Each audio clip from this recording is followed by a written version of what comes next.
Okay, let's discuss calculating the Kappa statistic. So this statistic is used when we're interested in seeing whether two observers agree in their assessment of something, whether it's an individual or some data, whatever it may be. In this case, we're going to look at a situation in which we have two lab assistants screening individuals for a disease. We're not going to say exactly what they're doing, but just we're looking at the actual act of screening to screening individuals for the disease.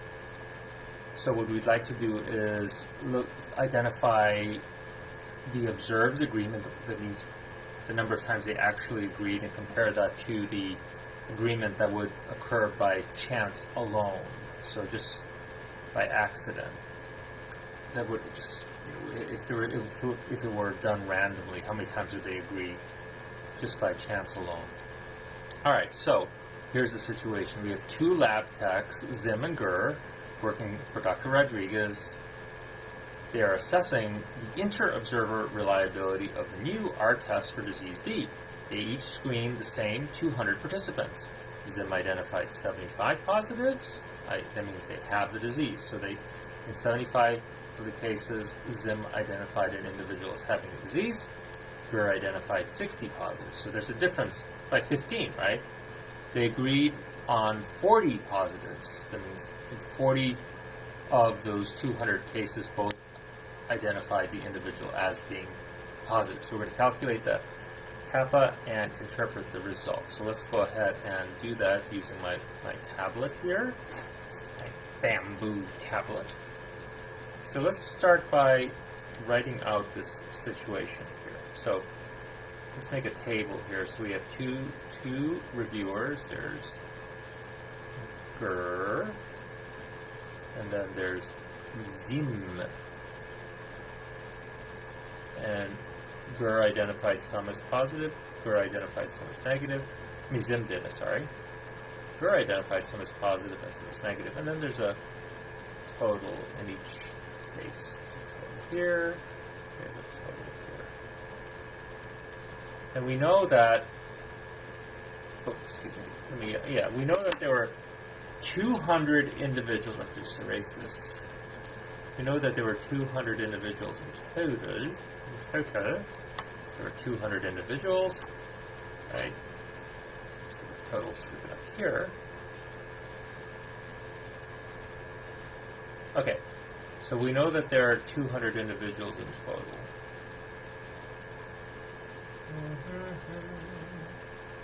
Let's see, let's go up here, and up here. Alright. That's the best I could do. I suck at drawing this kind of stuff. Alright, so let me put it on the line here. I can go horizontally, but I can't draw vertically. Alright, so we said they agreed in 40 of the cases. That means out of those 200 individuals screened, in 40 cases, both of them concurred that the individual has the disease, right? There were 200 in total, right? There's 200. We know where 40 of those 200 go.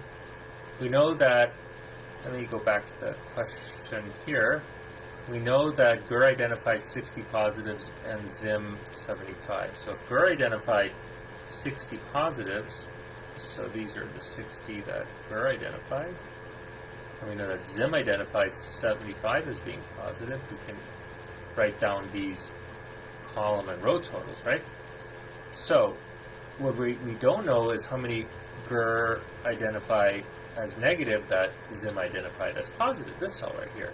Well, we could find that out just by subtracting 40 from 75, because we know that this column total is 75. So we can just go ahead and subtract 40 from 75 and get 35. Phone is ringing, but I shall ignore it. It looks like it's some kind of a spam call. So if this column total here is 200, 200 minus 60 is 140, so we can just start filling in these little cells here, right? And if we know that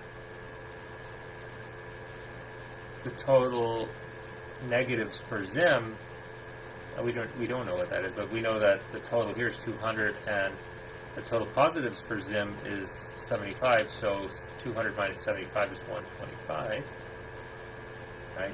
And so this is pretty easy to fill in. Just do the math here. 140 minus 35 is 105. All right, there we go. So we have this table filled out. The question is, in how many cases do we have observed agreement? Well, the two agree on 40 as being positive. They agree on 105 being negative. So 105 plus 40 is 145, and that's 145 out of 200. So our proportion of they agree on 145 cases. And that is equal to 140 over 200, or 1 over 40 over, 100, there's 140, 145 over 200, right? 145 over 200. What the heck am I saying here, right? It's 145 over 200, right? Because they agreed here that 40 positives and 105 negatives is 145 out of 200, right? And that proportion is, if we just pull out our calculator, it's 0.725 or 0.725 or 72.5%. Let's say 0.725. Let's call that our proportion. I'm being dyslexic today. Let's call that our proportion of observed agreement. Just call it proportion observed. Okay. Now, we're hoping that the observed agreement is better than chance agreement, right? But how would we calculate chance agreement? So this would be the agreement that we'd expect to occur by chance. Let's just call that proportion of expected agreement. So the question is, in how many cases do the two agree on positives or negatives? Okay, so they can concur just by chance alone on positives or negatives, right? So it's possible that Zim might identify an individual as positive, and Gur might identify an individual as positive just by chance alone. So you could say, in what proportion of the cases does Zim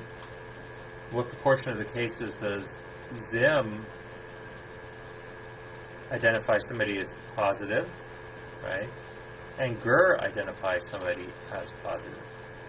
So what's the probability, basically, that Zim calls somebody positive, right? And Gur identifies somebody as positive, right? So that's part of the agreement, right? They could agree on both. They could both agree on individuals being positive just by chance alone, or they could agree on individuals being negative by chance alone. Right here, right?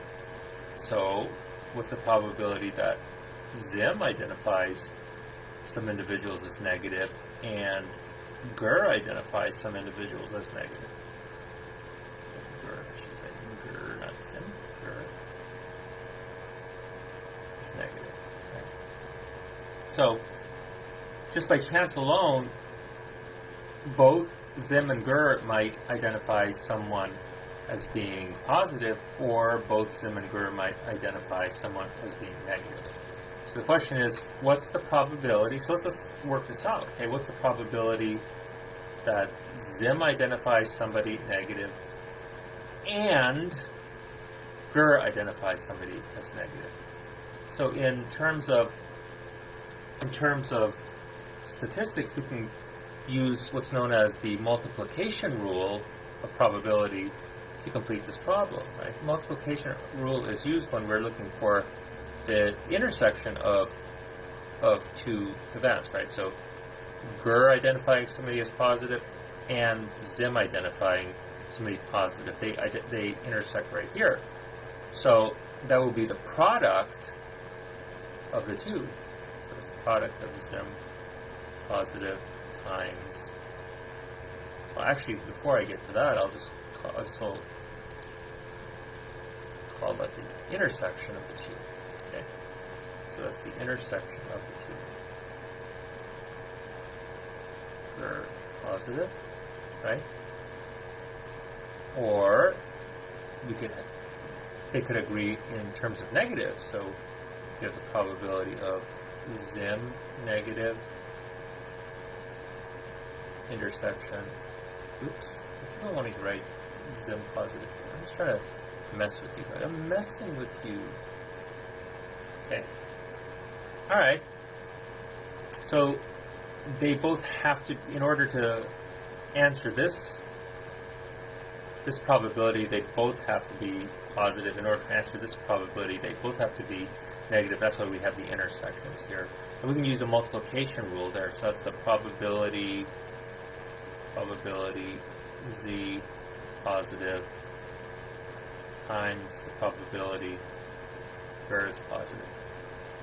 You could say it's the probability that ZIM identifies someone as positive given that GER identifies somebody as positive. Okay, so that's fine. Okay, so that's showing that if you were to look at the multiplication rule, part of it would be this conditional probability. Okay, but that's fine. Here we don't really need to state that right here. So we'd have the OR here, and then the probability that ZIM is negative times GER is negative. Again, it could be times GER is negative given that ZIM is negative. Okay, because in a sense they are conditional, right? One is conditional on the other. Okay, so now let's move up here. Let's just stay right here. So this OR here is an indication of the union of the two events, right? So we have this event here. So either this has to occur or that has to occur, right? So we could say they could have agreement in either of two situations. They could either agree in terms of positives or they could agree in terms of negatives. We translate that OR to a union of two events.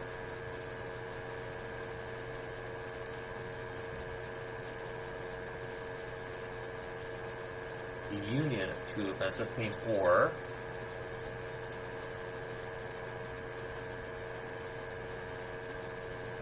Okay, the union of those two events. Now, for the union we can use the addition rule. So, now, either they can agree on them both being negative or they can agree on both of them being positive, right? So their agreements, we're talking about their agreement, they can only occur in those two situations. They can't both agree on them being positive and agree on them being negative at the same time. So these are mutually exclusive possibilities. So we use the addition rule here. So we say probability ZP times GP plus probability of ZN times GN. Now, given that they're mutually exclusive, I don't have to subtract the possibility that they both occur simultaneously, because we would do that generally using the addition rule. It would be the probability of each possibility minus the nexus of the two, or the intersection of the two. But since these are mutually exclusive, they can't both agree on them being positive and both agree on them being negative at the same time. So they're mutually exclusive events. So that we just add them together to get the total probability. All right, so let's move up to here. Give us a lot of space. Okay. All right, so now, what's the probability of ZIM identifying something as being positive. Well, Zim identified 75 positives, right? So we have 75 positives out of 200.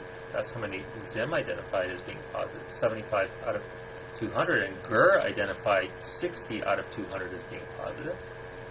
This times 60 over 200.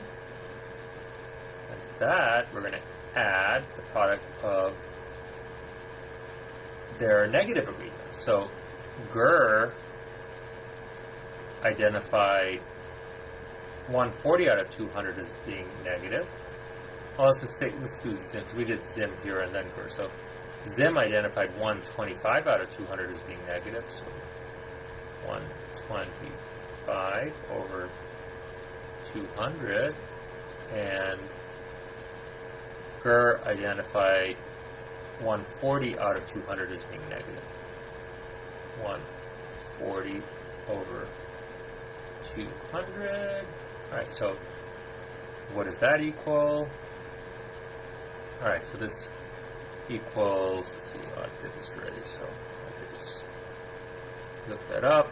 So if 75 over 200 is 0.375, so, but you can do that with the calculator, right? Just in case you don't know how.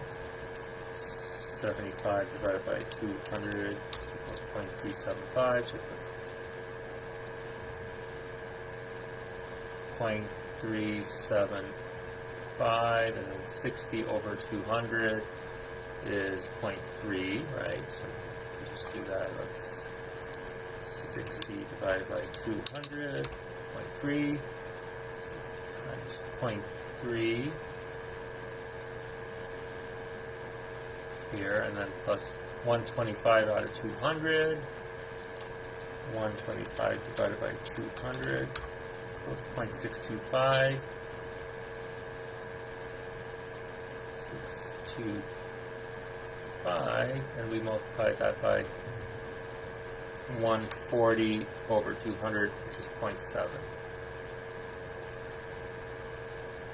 Okay, so now we continue on our merry way here, so we get 0.375 times 0.3, which is 0.1125, 0.1125 plus 0.625, 0.625 times 0.7 equals 0.4375, 0.4375, and we add those together, we get 0.55. Okay, in 55% of the chance, 55% of the time, we'd expect them to agree just by chance alone. Like if we were to take chips with positives and negatives with Gur and Zim's name on them, they'd fall into the agreement cells, either agreeing on positives or negatives, 55% of the time. All right, so our observed agreement is 0.725, and our expected agreement is 0.55. So let's go ahead and put this into our formula for kappa, and this is our formula here. Kappa is equal to the difference between the observed and the expected agreement divided by 1 minus the proportion expected agreement. So this is the leftover that isn't chance agreement. So we want to see what proportion of that non-chance agreement is attributed to essentially to the observed agreement, right? How well does this screening actually perform, right, as it's designed to? So the observed agreement is 0.725 minus 0.55, which is our expected agreement, divided by 1 minus, so now we're going to divide it by 1 minus 0.55, 1 minus 0.55, 0.45, right? 0.75. So then finally we get 0.725 minus 0.55, or 0.175.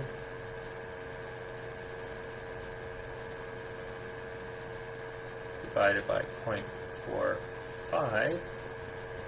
You know, 0.175 divided by 0.145.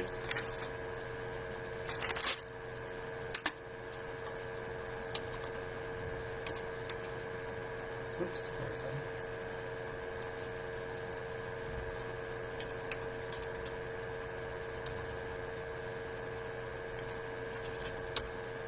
We get 0.38 or 0.39. 0.39 as our kappa statistic. Okay, since our kappa is 0.39, let's see where that, how well does that rank in terms of the reliability of the test. So the heuristics for kappa are values below 0.40 represent poor agreement, 40 to 75 represent intermediate agreement, and values above 0.75 represent excellent agreement. Since our value is 0.39, that's very, very poor. So that tells us that Zim and Gur did not do a good job, and that's probably because the assessment instrument was, well, either wasn't good or they're just not that good themselves. So in either case, I wouldn't want to go with these results. Okay, so that's how we do the kappa. So the idea here is to assess how much agreement there is among two independent observers. And in this case, we didn't have very good agreement.